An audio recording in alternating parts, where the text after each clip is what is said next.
tell you a story similar, related to all of this. One of my favorite stories. There was a famous Chassid in Chabad. His name was Reb Mendel Futerfas. Just show you a picture of him, which I had the merit of sitting in his Fabrengens. And he was 17 years in Siberia, the Gulag. Came out of Russia in the 60s. I'll show you a picture of him to give it an idea.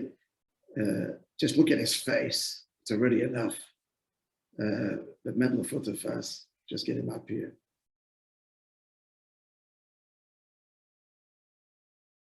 Mendel. Here it comes up right away. I'm excited to see the face. I've heard the name for years. Pardon? I've heard his name for years, and I've never seen a picture. Here's a picture of him. That's Reb Mendel. Another picture. That's a passport picture, I think. Wonderful, wonderful man in his later years, Mamash, and you can see that's a bad glare. Oh, this is in Montreal at a Simcha Fabrengen. And if you can see, the glare is not good there. They close the glare. Close this, probably see it better. I don't know. It's actually Montreal at a Simcha, at a Bar Mitzvah afterwards. So here's the story with him. So Reb Mendel, he was arrested. Well, one of his two big crimes. Number one, he was involved in the whole underground, the Lubavitch underground in Russia, funding it and so on and so forth, paying for the teachers their meager salary. And number two, maybe number one, after the war, the Russian government allowed Polish citizens who had fled into the interior of Russia to go back home. That's how my mother and my grandparents and all the Lubavitches, the Rebbe's mother, everybody, all got out of Russia after the war. Was Nebuch, Polish Jews that were murdered. So they were able to somehow get their passports, their names, they changed doctor and changed the picture. They went out on these Polish passports. It was fraught with danger, a lot of bribery, and then the Russian government caught on. I mean, if you didn't speak Polish, you were finished, and there were kids. You ask a kid, but that's how many got out. Now, Reb Mendel was very involved in this whole illegal operation. And it's one of the reasons that he was arrested. And the second one, which is first, which is second, is because of his keeping Yiddishkeit alive. So 17 years he was in various gulags. Finally, his sentence was over and he was in Gorky. That's where he was, in Gorky. And from there, eventually in the mid-60s, he got out. Interesting. So in Gorky, there was a handful of Chassidim. One of them, Lucy, is Ichi's father-in-law, but he already left. He'd already left Gorky, but that's where he was from, Gorky. Anyway, so one day, it's the middle of a weekday, Reb Mendel tells one of the kids, the Lubavitch kid, his name is Vyshetsky. He's a mashpia in Chabad. He says, tell the Chevra, Fabrengen tonight. Fabrengen tonight. It wasn't a special day. Reb Mendel calls it Fabrengen. Okay. So they got together, 5 or 6, I don't know how many they were, at someone's house. Mashke, whatever they had there. He actually said, what was the food they ate? It was a kind of a porridge. That's all they had. But it was mashke and a porridge. This was the whole thing. The Mendel's Fabrengen, beautifully inspiring. They're all like wondering, what's the occasion? Asking him, he's not saying.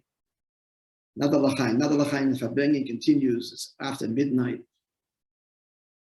And Reb Mendel, keep on like, see, this is what he finally says. He says, during my interrogations, the hands of the communists was called the White Nights, the famous book that Menachem Begin wrote called White Night, because under the glare of the naked light bulb at night, exhausted, that hammer you. Menachem Begin was imprisoned by the Russians. She said, I remembered one thing. The Rebbe Rashab said that the previous Rebbe's father, he says, Klipper, evil, says the truth. And the deeper the evil, the more the truth. Distorted, but true. In parentheses, I just want to add to this. The biggest evil, Hitler, Yamach Shemo. The biggest evil. What did Hitler say? A Jew is not a human being. A Jew is not part of it. He's a parasite, he's a cancer, he's otherworldly, because distorted. But he benefits, yeah. A Yid as a neshama, part of the Eibishter, and we're not part of the sea. We share our humanity in common with humanity, but the essence of the Jew is forever the foreigner, forever the alien. That's the truth. And he exposed it, that a Jew is a Jew is a Jew, whether he keeps mitzvahs or not keep mitzvahs, in the most distorted, evil way. He exposed the depth of what a Yid is, and so much so that every effort's worth to find one Jew hiding in an attic. He's losing the war on the Russian front, and he's sending soldiers and ammunition and manpower to find Nebuch Jews hiding in haystacks. And it's crazy obsession with the Jew, the distortion. Jonathan Sachs famously said, what drove the Rebbe? He said, the Rebbe was the answer to the Holocaust, the insane obsession with one single Jew. No matter whom, what, in hate, we're going to find him in love. That's how Jonathan Sachs famously explained what drove the Rebbe. And Hitler, Yamach Shemo, exposed this deep truth that a Yid is a Yid is a Yid. And the whole world's worth everything to go find one of them. And back to Reb Mendel. So Reb Mendel says, they would try and like really demoralize him. They would tell him, Futerfas, you make yourself like this holy Jew. You're an adulterer, and you're a thief, and you're a murderer. Abuse heap on him. And he would think to himself, you're right. He'd go back to his cell. They think they broke him, and he's using all of this to work on himself. He's actually becoming more refined. He didn't say these words. He's becoming edel and more refined, because everything he hears on a subtle level, yeah, he's an adulterer. Yeah, he's human. Yeah. And a murderer who didn't think I want to kill the person, and who didn't think I want to take everything they said to him, and they were psychological abuse. It was actually making him stronger and working on himself. So I'm telling you this story. He said, there's one thing they said to me I couldn't find. What did they say to him? This was their biggest thing. Futerfas, the big hero of the Lubavitch Chassidim. He says, you could have gotten out on those trains with a false passport. Of course you could have. Now he stayed behind because to make for others. He stayed till it was impossible. But they said, you know why you stayed? Because you're the Rebbe.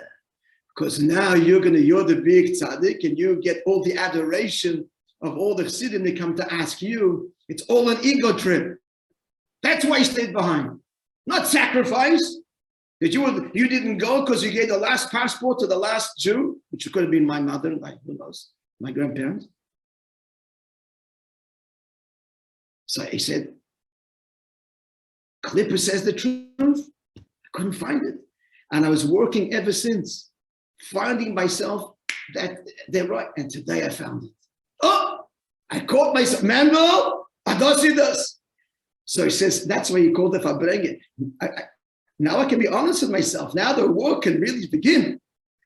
That's the reason he called the Fabrengen to share not so much the story, but to kind of celebrate that now he can start real work, because he obviously was dishonest with himself till now. If he couldn't find the truth of that accusation, and of course sitting with Chassidim and Fabrengen and say L'chaim, that was part of his own avodah in cleansing, etc. Beautiful story. Of course, he never revealed, we wouldn't even understand probably, what it was that he found in himself. Or maybe he did, but the kid who was there, this Vyshetsky, he was like 12 years old. He tells us the story. He's now in Chabad and Mashpir. Maybe he didn't remember, but with that part of the story, we don't know. What was it? But that's not important. What's important is this is a chassid. This is a chassid. This is whatever you hear and see, it's divine providence. You have to work on yourself, even if it's, never mind the Lashon Hara about another Jew. Klippa tells you, on the contrary, the bigger the Klippa, the more raw and distorted the truth is. So everything is divine providence. Everything is there. Hashem wants us to get closer to him, to work on ourselves. And that is the most joyful way to live. Reb Mendel was always with a smile, always besimcha, because all of life was, he felt the divine providence, the connection, and it's all about the work, the endless work that Hashem wants from us to be ever closer to him.